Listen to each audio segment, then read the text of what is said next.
While the bounds of official content for Dungeons & Dragons are extensive, they cannot hope to fulfill the myriad needs of all character builds. So, whether you're an experienced player or simply one in need of some variation, homebrew content can be a godsend. This week, I'll be sharing information on one of my homebrew creations, as well as an introduction to one of my most iconic non-player characters. The character in question is Panoche, who utilizes my homebrew Feyblood Sorceress origin. I'll let them introduce themselves.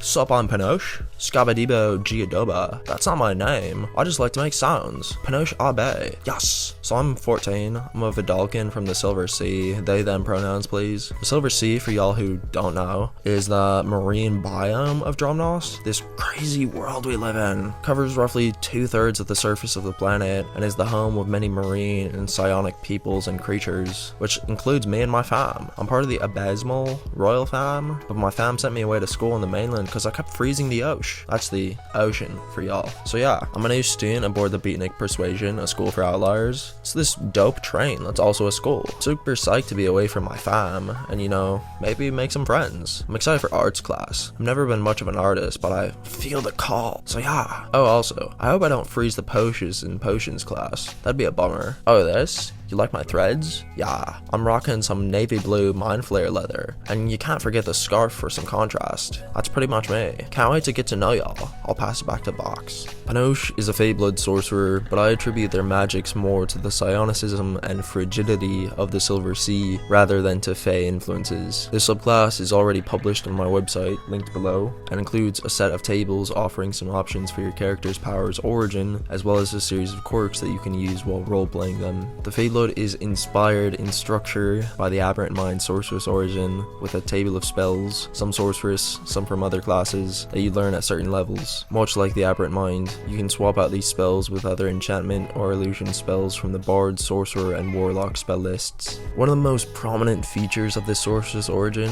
is Court Allure. You can activate this feature to turn a bad charisma skill check into something more manageable, but a use is only expended if the skill check passes the DC. Later on, you can also use Shifter's Menagerie to do a limited wild shape. This feature uses wild shape mechanics but is limited in challenge rating and speed types. While building this subclass, I really wanted players to be able to fulfill all of their fairy tale dreams, and Shifter's Menagerie was a must. I haven't gone into depth on the complete feature list and details for everything in this subclass, but I hope it's just enough to pique your interest. In addition to playing Panoche as an NPC, I have a player in another game of mine who is playtesting this subclass for their character. If you do play it, please let me know. You can contact me on Instagram and X, formerly Twitter, at @the_halfcakes, or through my business email address mkb@findingmason.com. I would love to hear about all of your experiences with this or with any of my other homebrew creations. Oh, also, this is coming almost a week late, but during the last video I promised that I'd be detailing the Luck Domain Cleric and the Goblin Performer Chagrin. Well, I didn't like any of the sketches I made for that Gobbo, and the Luck Domain isn't quite finalized yet, so when my players joked about me doing Panoche as C for cool, I jumped on it. I will be publishing the Luck Domain during the next 2 weeks. I'm planning on doing a character for E Week that is a cleric of that domain who's obsessed with the afterlife. She researches it by killing people, resurrecting them, then asking about it. So look forward to that. For this week, week D,